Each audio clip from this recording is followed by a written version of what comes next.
అందరూ నమస్కారం అండి. నేను మీ కూని అంకబాబు. ముందుగా బిగ్ వాయిస్ టీవీ వ్యూవర్స్కి వెల్కమ్.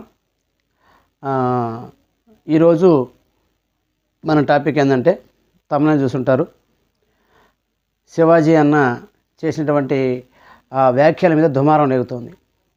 ఎందుకు ఇంత జరుగుతూ ఉంది? అసలు అన్న తప్పు మాట్లాడా లేక లోకం ఎలా తయారైందే బాగా ఆలోచిస్తే తెలుస్తుంది అనా. ఎందుకంటే భారతదేశం అంటేనే కట్టుబొట్టు, అంతేనా? ఇది ఎవరు కాదనలేని నిజం. భారతదేశం అంటే ప్రపంచవ్యాప్తంగా ఉన్న పేరు గుర్తింపు ఏంటంటే కట్టుబొట్టు, సంస్కృతి, సంప్రదాయం. మరి అది పట్టించుకోకుండా మా ఇష్టం అంటే ఇది ఎంతవరకు కరెక్టో నాకు అర్థం కావట్లేదు. ఎవరిష్టం వాళ్ళకు ఉంటుంది, కానీ ఆ ఇష్టాలు అనేది సమాజానికి మేలు చేయకపోయినా పర్లేదు, కానీ కీడు అనేది చేయకూడదు. మీరు ఎవరి ఇష్టాలతో వాళ్ళతో ఉండొచ్చు. నేను హత్యలు చేస్తాను, ఇది నా ఇష్టం. లేదంటే నేను మోసాలు చేస్తాను, అది నా ఇష్టం. నేను ఇంకోటి చేస్తాను, అది నా ఇష్టం. మీరెవరు ఆడడానికంటే తప్పది. అది కరెక్ట్ కానే కాదు, అవునా కదా? ఎదుటి వాళ్ళకి ఇబ్బందికరంగా ఉండే ఏ విషయం కూడా తప్పే. ఇంకొకటి ఇందాక చెప్పాను, భారతదేశం ఉండే కట్టుబొట్టు సంప్రదాయం అని. మరి అవన్నీ వదిలేసి నేను ఇలాగే బతుకుతాను, నేను భారతదేశంలో ఆడదానికి స్వేచ్ఛ లేదా, స్వతంత్రం లేదా? ఉంది. ఎంతవరకు ఏ మగాళ్ళకి ఎలా అయితే స్వతంత్రం ఉందో ఆడవాళ్ళు కూడా అలాగే ఉంది. ఇప్పుడు ఆడవాళ్ళ గౌరవం వాళ్ళకు ఉంది. నిజం చెప్పాలంటే ప్రపంచంలో భారతదేశంలో ఒక స్త్రీకి ఇచ్చినంత గౌరవం మరి ఎక్కడ లేదు. ఇది నిజం. అర్థమవుతుందా? మీరు ప్రపంచవ్యాప్తంగా చూశారంటే ఎంత విచ్చలవిడితనం ఉంటుందో అందరికీ తెలుసు. ఎంత విచ్చలవిడితనం ఉంటుందో అందరికీ తెలుసు. మరి అందుకే మీరు ఒక దేశం చూపించండి, సాంప్రదాయ సిద్ధంగా పద్ధతిగా ఉండే ఒక దేశాన్ని చూపించండి. లేదు, ఖచ్చితంగా లేదు. వేదకాలం నుంచి కూడా భారతదేశం ఉంటేనే ఒక మహత్తరమైనటువంటి గొప్ప నాగరికత గల దేశం, ఆడవాళ్ళని గౌరవించుకుంటూ వచ్చిన దేశం. తర్వాత కాలంలో ఈ బ్రిటిష్ వాళ్ళు రావడంతోనో, లేదంటే ఈ సినిమా కూడా ఒకప్పుడు మంచి స్థాయిలో ఉండింది. చాలా ఆదర్శమైనటువంటి సినిమాలు తీసేవాళ్ళు. వాళ్ళ కట్టుబొట్టు ఎంత ఆదర్శంగా ఉండేదంటే అంత ఆదర్శంగా ఉండేది. మీరు ఇందాక తమిళ చూశారు కదా. ముఖ్యంగా ఈ నాకు తెలిసి నాకు దగ్గర 40+ కానీ నాకు తెలిసినప్పటి నుంచి సినిమాల్లో వచ్చినటువంటి ఈ మార్పు రాఘవేంద్రరావు గారి దగ్గర నుంచి మొదలైంది అనుకుంటాను. ఆయన సినిమాల్లోనే నేను గమనించిందంటే హీరోయిన్లకి చెడ్డీలేసి డ్యాన్సుల్లో పెట్టడం. మరి అంతకుముందు సావిత్రమ్మ గారు కానీ, కృష్ణకుమారి గారు కానీ, అంజలిదేవి గారు కానీ ఓడి యాక్టర్లు. అసలు సినిమా అంటే కళాకారులు. సినిమా అంటే కళాకారులు. ఎన్ని ఐటెం సాంగ్స్ పెట్టినా కూడా అప్పట్లో కళాకారులు. ఇక్కడ ఏమైంది? ఒక దశకుస్తులకే ఒక వ్యాంప్కి ఒక ఐటెం సాంగ్స్ పెట్టి జయమాలిని ఇట్లాంటి వాళ్ళు, జ్యోతిలక్ష్మి, సిరిసింత లాంటి వాళ్ళు అంటే ఆ దృష్టిలో చూసేవాళ్ళు. అది ఆ క్యారెక్టర్లే అని చూసేవాళ్ళు. తర్వాత ఏమైంది? ఈ రాఘవేంద్రరావు గారు అంటారు రావడం వల్ల నష్టమే జరగదు కాదు, ఆ హీరోయిన్లకి చెడ్డీలు వేయడం జరిగింది. ఇంకా వ్యాంప్ క్యారెక్టర్ అవసరం లేదు, వీళ్ళే అన్నట్టుగా అయిపోయింది. ఆ తర్వాత కాలంలో నేను గమనించింది, ఈవి సత్యనారాయణ గారు మరి ఇంకో స్టెప్ ముందుకు వెళ్ళిపోయారు. పాటల్లోనే కాదు, యాక్షన్లో కూడా ఆడవాళ్ళని చాలా ఇదిగా చూపించేవాడు. ఇది నిజం. చెడ్డీలేసో ఇంకో రకంగా చూపించేవాడు. మనకు బాగా తెలుసు, ఎక్స్పోజింగ్ అంటే రాఘవేంద్రరావు గారు, తర్వాత ఈవి సత్యనారాయణ గారు. ఆ తర్వాత ఇంకా స్టెప్ ముందుకు చెప్పేసి మన పూరి జగన్నాథ్ గారు. పోయే అనేటువంటి పరిస్థితులు. ఒకప్పుడు హీరో గారు హీరోయిన్ని గౌరవంగా చూసుకునేవాడు, ఎందుకంటే కాబోయే భార్య. ఆ స్టోరీ ప్రకారం ఎవరు కామెంట్ చేసిన ఊరికినేవాడు కాదు. మరి పూరి జగన్నాథ్ వచ్చిన తర్వాత ఏమైంది? పోయే అది ఇది రావే ఫిగరు తుప్పలో, ఈ విధమైన పరిస్థితి. అంటే ఆడది అంటే ఎంజాయ్మెంట్ కోసం అన్నట్టుగా చిత్రీకరించడం మొదలైంది. దౌర్భాగ్యం ఏంటంటే ఇలాంటి సినిమాల్ని నాకు తెలిసి ఏ మహిళా సంఘాలు ఖండించలేదు. ఏదో 4 గోడల మధ్య జరగాల్సిన కొన్ని విషయాలు నేరుగా చూపి చేస్తున్నప్పుడు కూడా ఎప్పుడూ ధర్నాలు చేయలేదు, చేయలేదు. ఎందుకో నాకు అర్థం కాదు. ఏదన్నా అంటే నాకు తెలిసి ఒకసారి కేజే యేసుదాస్ గారు ఇలాగ డ్రెస్ గురించి మాట్లాడితే ఆయన క్షమాపణ చెప్పాలని కోరారు. అలాగే మన యాక్టరు మురళీమోహన్ గారు ఆయన ఒకనొక సందర్భంలో మాట్లాడితే ఇలా డ్రెస్ గురించి ఆయన గురించి క్షమాపణ చెప్పించుకున్నారు. అలాగే రాజస్థాన్లో మినిస్టర్ అనుకుంటాను, ఆయన కూడా అలాగే క్షమాపణ చెప్పాల్సి వచ్చింది. ఇది గుడ్డలు వేసుకోమని దానికి చక్కగా గుడ్డలు వేసుకోండి అమ్మా, చక్కగా బట్టలు వేసుకోండి అమ్మా అని చెప్పిన దానికి క్షమాపణ చెప్పండి. అక్కడ మీ హక్కులు లాగేసుకోవట్లేదు. ఏమి హక్కులు లాగేసుకోవడం అంటే మీరు ఎలక్షన్లో పోటీ చేయకూడదు, ఉద్యోగాలు చేయకూడదు, సమానంగా వ్యాపారాలు చేయకూడదు, ఏమి సెక్యూరిటీ లేకుండా తిరగకూడదు, వీధుల్లో తిరగకూడదు. ఇది నిజంగా అంటే. అంతేగాని మనకు సంప్రదాయం ఉంది, దాన్ని గౌరవించండి, పెద్దగా బట్టలు వేసుకోండి అంటే అందులో తప్పేయడం నాకు అర్థం కావట్లేదు. కాబట్టి శివాజీ గారు దానికి కాస్త కటువుగా చెప్పాడు. ఎందుకంటే ఆ స్థాయి తెచ్చుకున్నారు వీళ్ళు, నిజంగా తెచ్చుకున్నారు. సినిమా హీరోయిన్ అంటే ఒకప్పుడు రోల్ మోడల్. వాళ్ళ కోసంగా చెన్నై వెళ్ళేవాళ్ళు, టీ నగర్ వెళ్ళేవాళ్ళు, ఛార్జీలు పెట్టుకొని టూరిస్ట్ బస్సులు వేసుకొని వాళ్ళని చూస్తే ఒక రకమైన ఫీలింగ్. మరి ఈరోజు ఆ భావన కలుగుతుందా? ఎవరికైనా కలుగుతుందా? లేదు. కలగకపోగా అది ఒక రకమైనటువంటి జుగుప్సా భావం. ఈరోజు వాళ్ళు వేసే డ్రెస్ సెన్స్ ఎలా ఉంది?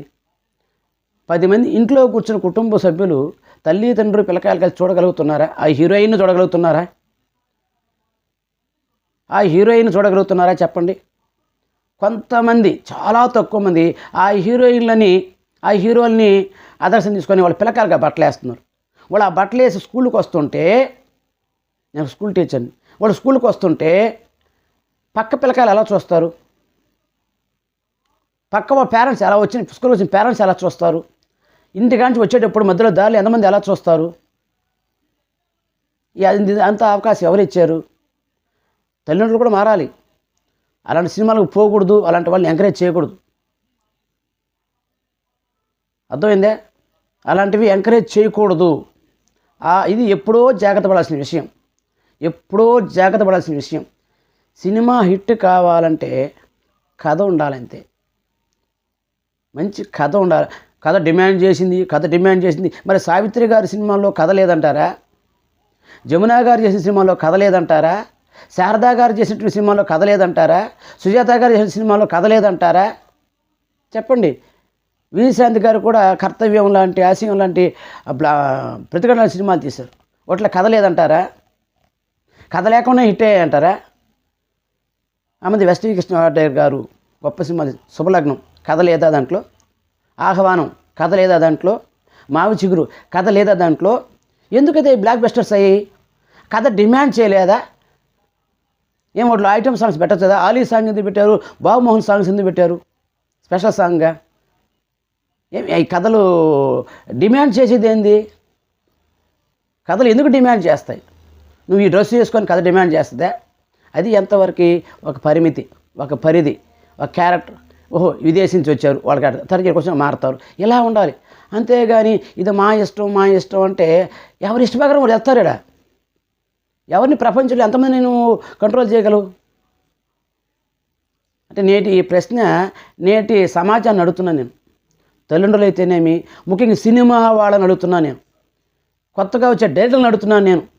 మీరు ఏ ఉద్దేశంతో సినిమా తీస్తున్నారు? నాకు ఏదో విధంగా పేరు రావాలా, ఏదో విధంగా డబ్బులు రావాలా. ముందు పేరు రావాలా, తర్వాత డబ్బులు రావాలా. ఈ రెండు తప్ప ఇంకేమైనా ఆలోచిస్తున్నారా? సమాజం ఏ పర్లేదా? సినిమా చూసి చెడిపోవట్లేదా? బాగా గమనించండి. పిల్లవాళ్ళకి డ్రెస్సులు కొనిస్తే ఏమి చూసి కొనిస్తున్నారు? మీరు షాపింగ్ మాల్కి వెళ్ళండి, వాళ్ళు ఏ బ్రాండ్ చెప్తారో సినిమా పేర్లు చెప్పి డ్రెస్సులు అమ్ముతున్నారు. అవునా? ఆ హీరో ఆ డ్రెస్ వేసుకుంటే ఆ టీషర్టు లేకుంటే ఆ ప్యాంటు అది చినిగిపోయిందో, ఊసిపోయిందో, మాసిపోయిందో ఆ క్రాఫు ఇది వేసుకుని పిల్లకాయలకి. అలాగే అమ్మాయిలు మరి ఇలా ఎట్లా? అది మార్పు కాదంటారా? ఈరోజు పిల్లలు చూడండి, ఒకప్పుడు స్కూల్లో మనమంతా స్కూల్లో చదివినప్పుడు ఎంత గౌరవ మర్యాదలతో ఉండేవాళ్ళం. ఇప్పుడు ఎందుకు లేదు స్కూళ్ళలో టీచర్లకు గౌరవం ఎందుకు లేదు? ఎందుకు ప్రమాదం అంచున టీచర్లు ఎందుకు పనిచేస్తున్నారు? బిక్కుమంటే ఎందుకు పనిచేస్తున్నారు? అఫ్కోర్స్ ఒకరిద్దరు ఉండొచ్చు, లేదా 100కి ఒకరిద్దరు ఉండొచ్చు, కానీ ప్రతి టీచర్ భయపడుతూనే ఉద్యోగం చేస్తారు. కారణం ఏంటి? కొన్ని రకాల సినిమాలు రావడం వల్ల. ఇది నిజం, పేర్లు చెప్పకూడదు కానీ కొన్ని సినిమాలు రావడం వల్లే. ఆ సినిమాలో ఒక దశలో ప్రతి సినిమాలో లెక్చర్ని జోకర్లాగా చూపించేవాళ్ళు, కామెడీ పీస్ లాగా చూపించేవాళ్ళు.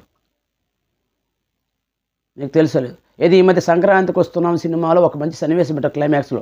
అలాంటి సన్నివేశాలు ఎన్ని సినిమాల్లో ఉన్నాయి చూడండి. ఉన్నాయంటారా? మరి అలాంటి పరిస్థితుల్లో, అలాంటి వాతావరణంలో, ఇలాంటి ప్రజల మధ్య ఏం సందేశం వెళ్ళి అలా బట్టలు వేసుకొని నటిస్తున్నారు? అలాంటి బట్టలు మా ఇష్టం అంటే మీకు అలాంటి బట్టలు వేసుకునే దేశాలు వేరే ఉన్నాయి. ఆ దేశాలకు వెళ్ళండి, ఎంజాయ్ చేయండి. ఇక్కడ ఇది బాగుండదు. నలుగురి మధ్య ఎలా ఉండాలి? బాత్రూంలో ఉండాల్సిన ఎలా ఉండాలి అలా ఉండాలి, బజార్లో ఎలా ఉండాలి అలా ఉండాలి, బెడ్రూమ్లో ఎలా ఉండాలి అలా ఉండాలి. అంతా నాది, అంతా నా ఇష్టం అంటే ఎట్లా? ఇంకా బాగా చెప్తా చూడండి. ఆడవాళ్ళు ఇంటికి దీపం అంటారు, అవునా? దీపంతో సమానం. మరి ఆ దీపాన్ని ఏడ పెడతాం? గాల్లో పెడతామా? బజార్లో పెడతామా?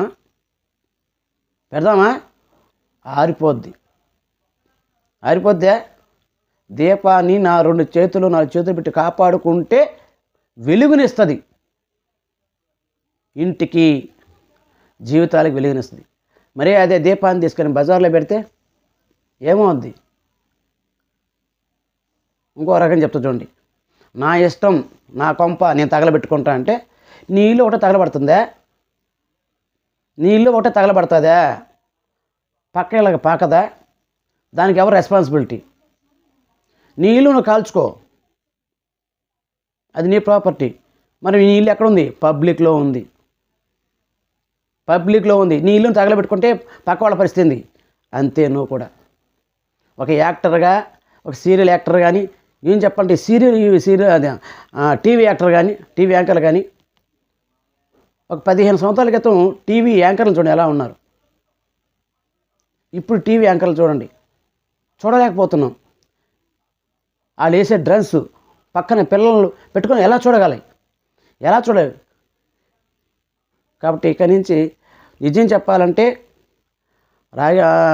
శివాజీ గారు మాట్లాడింది కరెక్టు, కానీ మాట్లాడిన తీరు కొంచెం అభ్యంతరకరంగా ఉండొచ్చు. ఎందుకంటే ఆ పరిస్థితి వచ్చింది అనుకుంటాను, అంత దూరం తెచ్చుకున్నారనుకుంటాను నేను. మీరు 10 మందికి ఆదర్శంగా ఉండాలి. నటుడంటే సమాజానికి ఆదర్శంగా ఉండాలి. ఆశిపోతుగా ఉండకూడదు, అనాకారిగా ఉండకూడదు. అర్థమవుతుందే? మీరు ఎంత ఉలుక్కున్నా, ఎంత గింజుకున్నా ఇదే నిజం. మీరు తప్పు చేస్తున్నారు. సినిమా యాక్టర్లు, సినిమా హీరోయిన్లు తప్పు చేస్తున్నారు. కథ అని చెప్పేసి కలుషితం చేసేస్తున్నారు. చాలా తప్పు. సమాజాన్ని తప్పుదేవ పట్టిస్తున్నారు. సమాజానికి ప్రమాదాలు తెచ్చిపెడుతున్నారు. క్షణం ఆలోచించి వేసుకునే డ్రెస్ సెన్స్ చాలా జాగ్రత్తగా ఉండండి. సమాజానికి మంచి చెప్పే విధంగా మీరు ప్రయత్నం చేస్తే జనాల హృదయాలు నిలిచిపోతారు. మీరు ఎవరు ఉంటారు, రేపు పోతారు. అదే సావిత్రి గారు చూడండి, జమున గారు చూడండి, సినిమా బతికినంతకాలం వాళ్ళు ఉంటారు. That is actor, that is actress.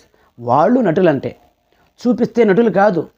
మేము చూపిస్తాం, మేము ఇప్పుతాం, మీరు తప్పుకోండి, మేము ఇప్పు తిరుగుతాం, మీరు తప్పు తిరగండి అంటే అది కరెక్ట్ కాదు. దేదా నా చేతి ఉంగరం నేను బజార్లో పెట్టేస్తాను, ఎవరు తాకొద్దంటే నా ఉంగరం వేడాలి, నా బిరువాలో ఉండాలా, లేదా నా ఒంటి మీద ఉండాలి, నా చేతికి ఉండాలా.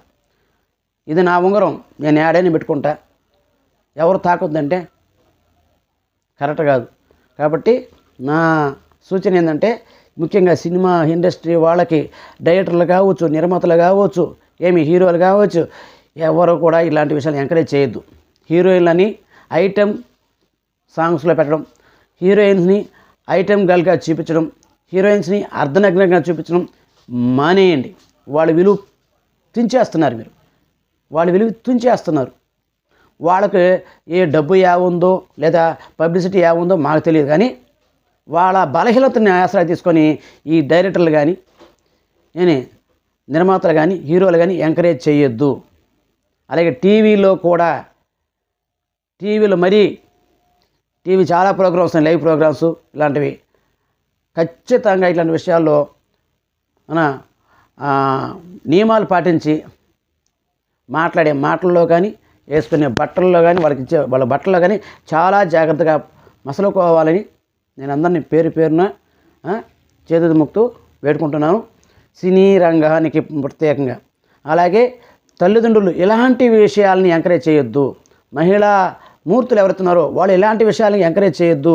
ఏదైనా సినిమా తప్పుదో పట్టించే మహిళలని తప్పుదో పట్టించే విధంగా సినిమాలు తీస్తే ఖచ్చితంగా ఖండించండి. అంతేగాని బట్టలు వేసుకోమంటే అరవడం ఏంది నాకు అది. బట్టలు వేసుకోవడం తప్ప. పద్ధతిలో ఒక పాట ఉంది, మేలు 8వ తత్తులు అనుకుంటా, మేలు మలుపు. దాంట్లో ఏం చెప్పారు, సిగ్గు తెలిసి ఆకులు కట్టుకున్నారు అన్నారు. అంటే మనిషి సిగ్గు తెలిసింది దాచుకోవడానికి ఆకులు కట్టుకున్నారు ఆ రోజుల్లో. మరి ఈరోజు సిగ్గు వదిలేస్తే ఎట్లా? మనిషి కదా, దాచుకోకపోతే ఎట్లా? ఆ మాత్రం సెన్స్ లేకపోతే ఎట్లా? జ్ఞానం లేకపోతే ఎట్లా? కాబట్టి సిగ్గు తెలిసి మనిషిలాగా మనం జీవించాలి, మనుషులుగా మనం బతకాలి. సాటి వారికి, ముఖ్యంగా మీలాంటి సొసైటీని ప్రభావితం చేసే సినీ ప్రముఖులైనటువంటి మీరు ఖచ్చితంగా ఇలాంటి విషయాల్లో సమాజాన్ని తప్పుదోవ పట్టించకుండా డ్రెస్ సెన్స్ పాటిస్తూ, కామన్ సెన్స్ పాటిస్తూ సమాజానికి ఆదర్శంగా నిలుస్తారని మళ్ళీ మరొకసారి కోరుకుంటున్నాను. సెలవు.